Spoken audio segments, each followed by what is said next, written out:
Well, good morning. Good morning, and welcome to the Morning Report. My name is Willie Lawson. I am super happy that you are here with me today. It is the 16th of November. We are having a gloomy morning, but I want it to be like this later, and I think it will be.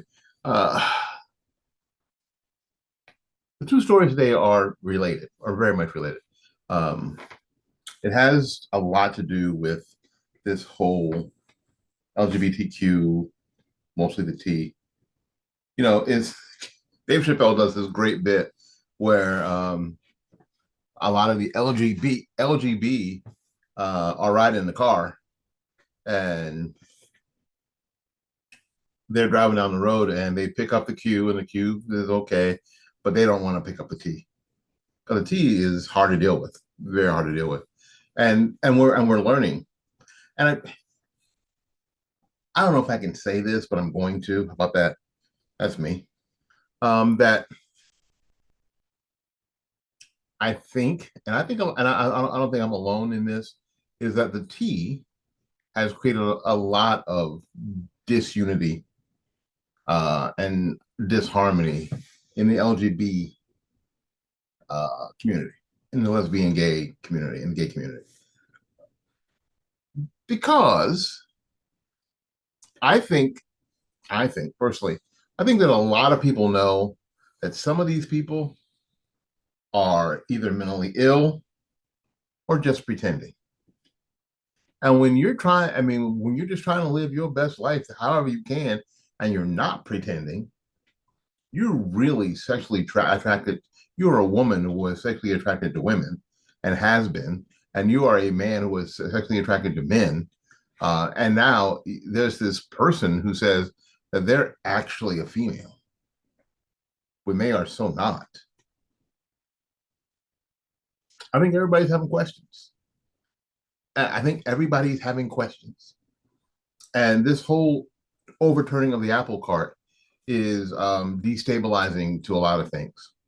The story is a martial arts competition changed its rules regarding transgender athletes after several female athletes dropped out of a competition over fears they would have to compete against males who identify as women. In an interview with Redo, professional martial arts artist Jaden Alexander explained that she and other females were scheduled to compete in a tournament on October 21st, but they dropped out when they realized how many men were involved. It wasn't just one, but two trans identified males who were signed up in a bracket that me and several other women should have been able to sign up for, but couldn't because we didn't want to go up against the men. Alexander explained, for a man to be able to come in, sign it up as a woman in the women's brackets, and discourage us from even being able to compete is absolutely heartbreaking and honestly scary. Another female athlete who dropped from the competition, and Ansley Wilk, shared that the majority of women feel scared to even speak out about the matter. And we saw this with the whole William Thomas thing, Thomas thing, where the women on that swim team were just afraid to say anything. As a matter of fact, the administration of Penn decided that they would provide counseling for people who could for women who couldn't get used to the idea. It's just weird. It's just crazy. So if you're having trouble adapting to this, why don't we just offer you some counseling? Why don't we just threaten you? There are so many girls just not signing up now because they're allowing this. Women's sports is going to cease to exist if this keeps up.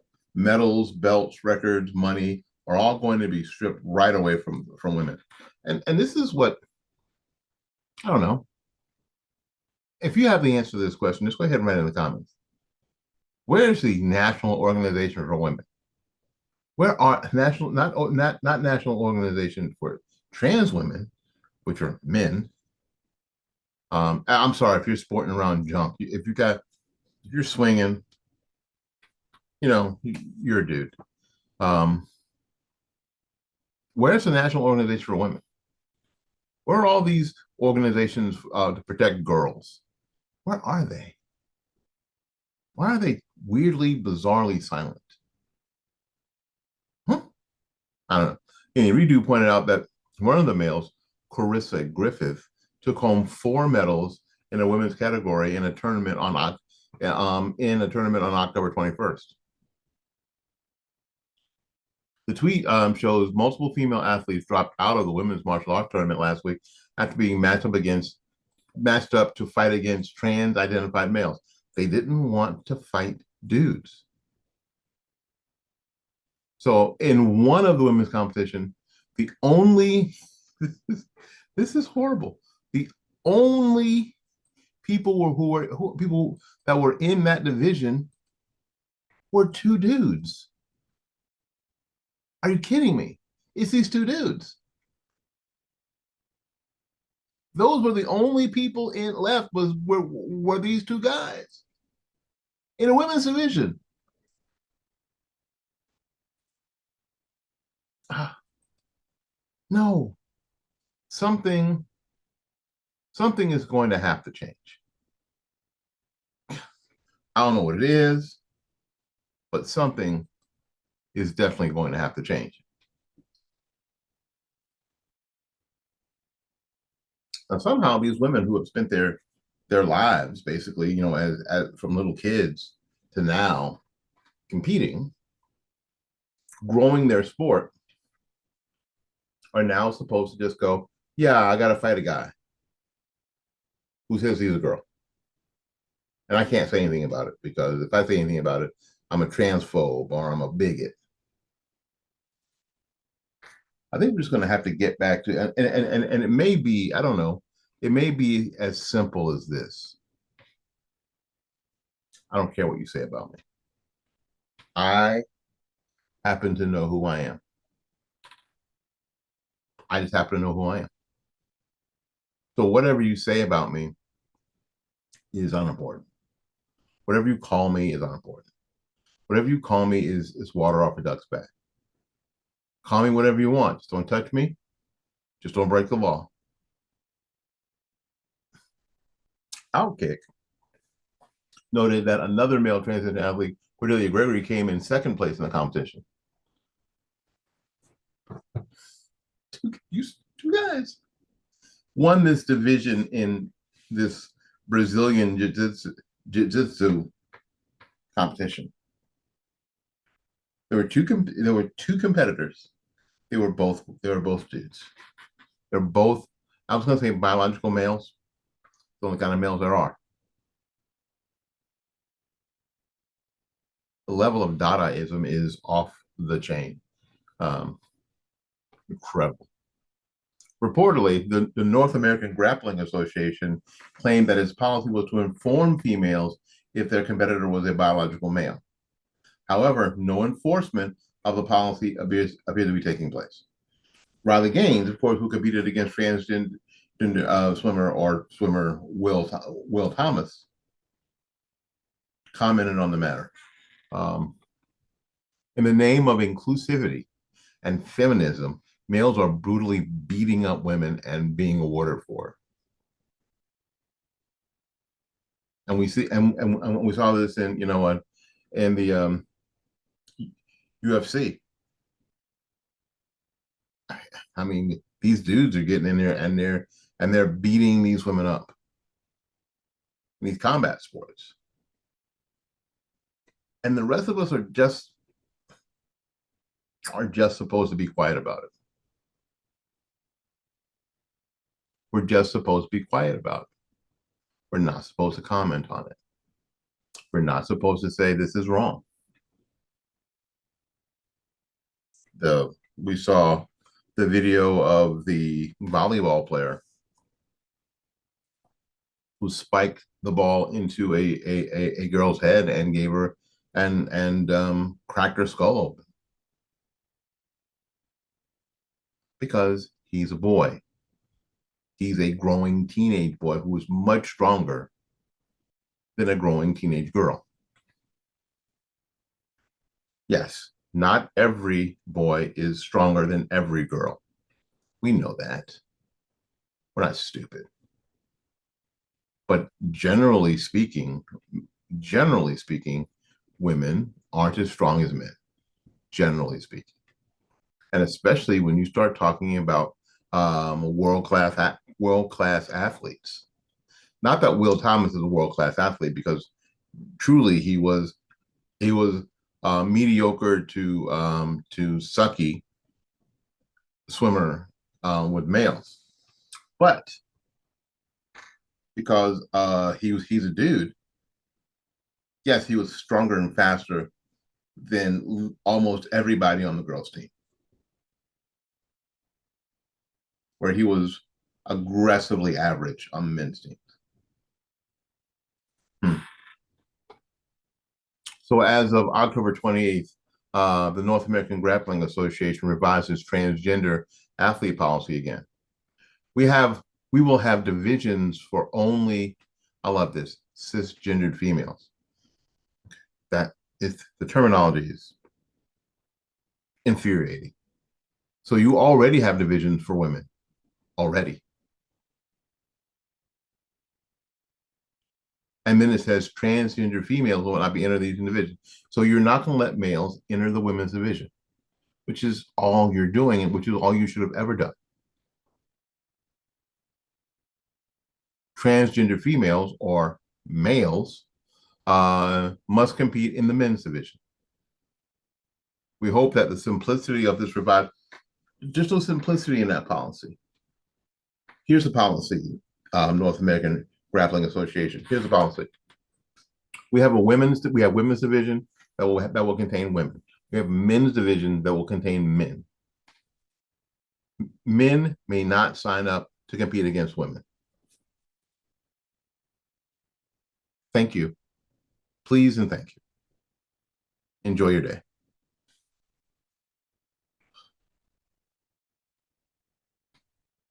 Crazy. Absolutely insane. Absolutely insane.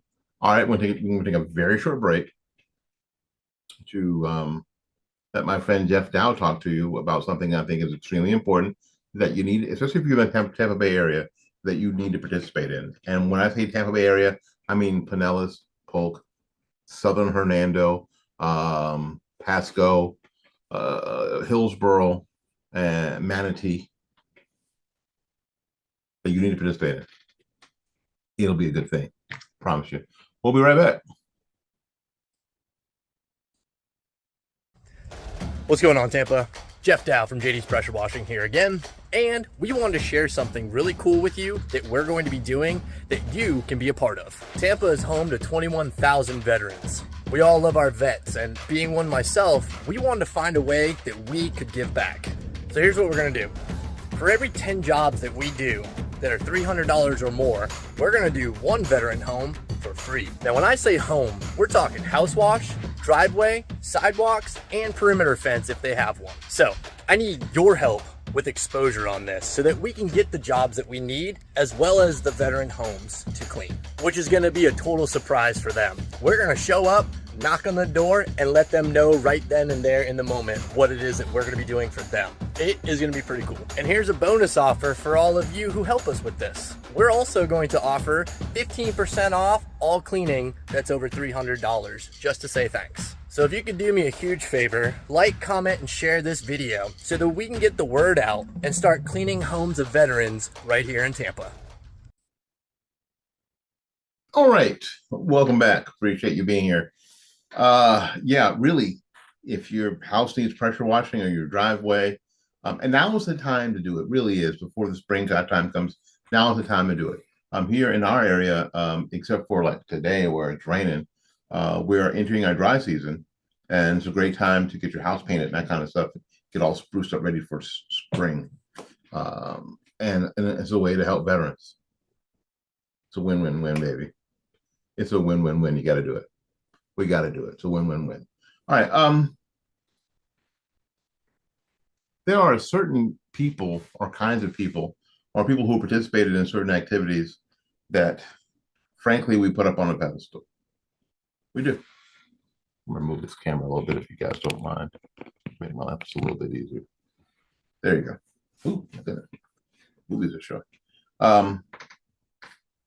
That basically we do put up on a pedestal. One of those kinds of people are people who have been Navy SEALs, because what we know is that if you're looking for the great American badass, it's a Navy SEAL. Oh, so what are you gonna do? We're going to take you out in the middle of the ocean and drop you off, and then you're going to swim 3 miles, plant some explosive on a bridge, and swim back, blow it up, and then we're going to come back and get you in the middle of the night. Yeah, Navy SEALs are basically the great American badasses. Yeah. You're going to show up there, you're going to hop on that boat, you're going to kill everybody on that, going to neutralize everybody on that boat, and hop back into the dark, scary ocean. Yeah, yeah, that's what you're going to do, and then we're going to take you back, and then you'll have breakfast. What? Most of us would be like, I don't think so. I don't think so, Chief. I think I'm going to the Air Force, work in the kitchen. Yeah, no doubt. Navy SEALs, great American badasses. So instead of hunting down terrorists or investigating the real corrupt guys in our government, no. A Navy SEAL is reportedly under investigation for extremist ties after pictures and videos of him talking to members of the Proud Boys at a parental rights protest surfaced.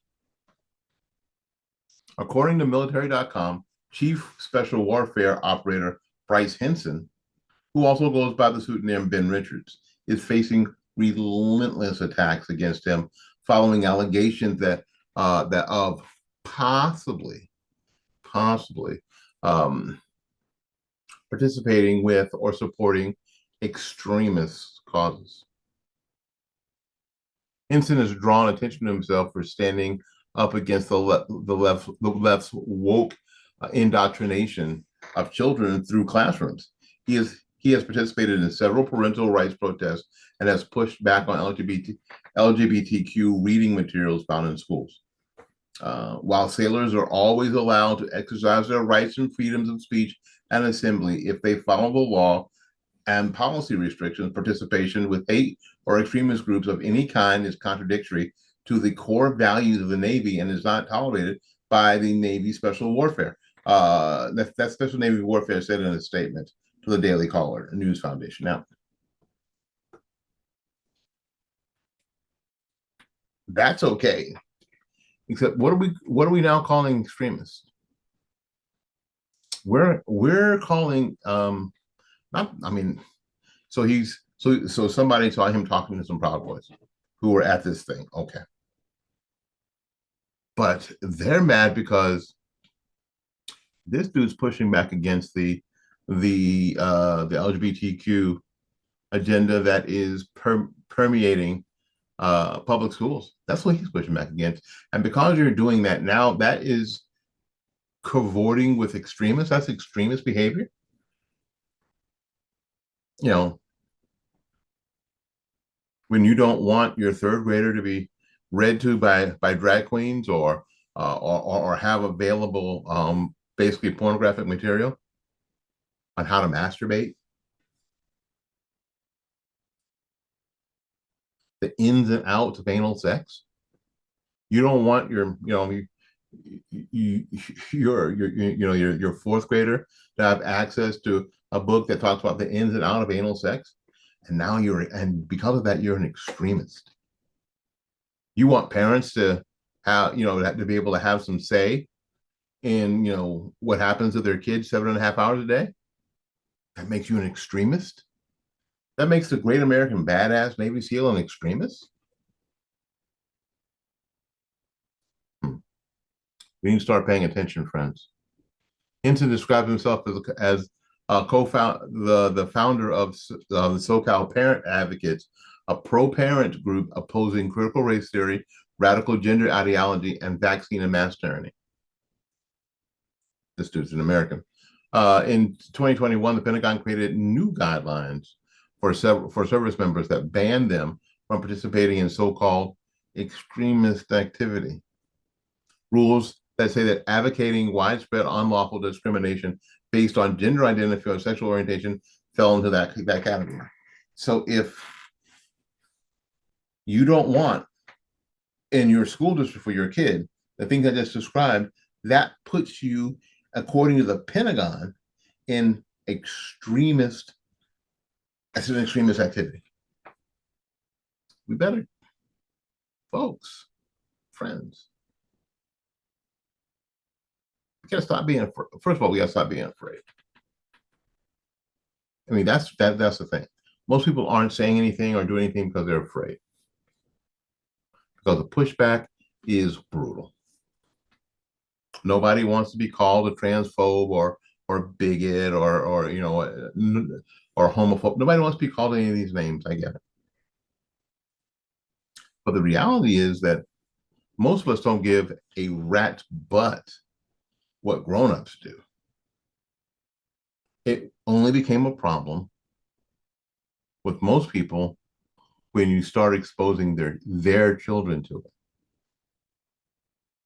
in an environment where the kid doesn't have any choice. There's no out.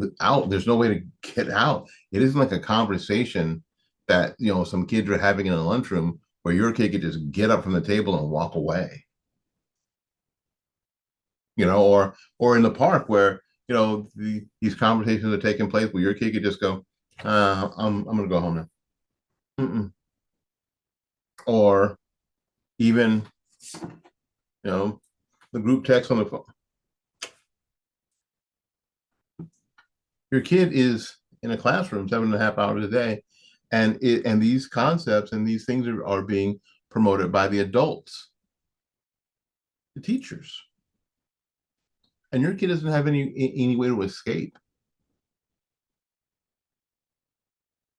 And even worse than that, can't voice any opinions or thoughts or feelings contrary to what's being pushed at him or her, because it's only him and her. That's problematical. If that's become extremist activity, we better get on. We better get on it and get on it fast.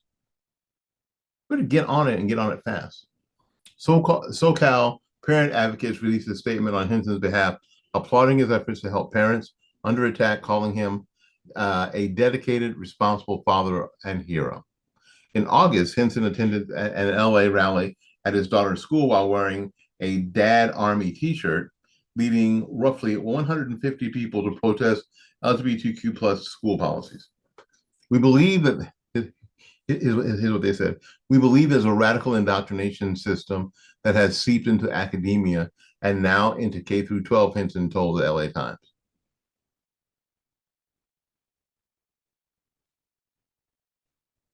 Yeah. It's truth. Yeah, I wish it were different. I wish we all wanted the same thing, the best for the kids. I wish that were true, but I don't believe it is. What do you think? Write it in the comments.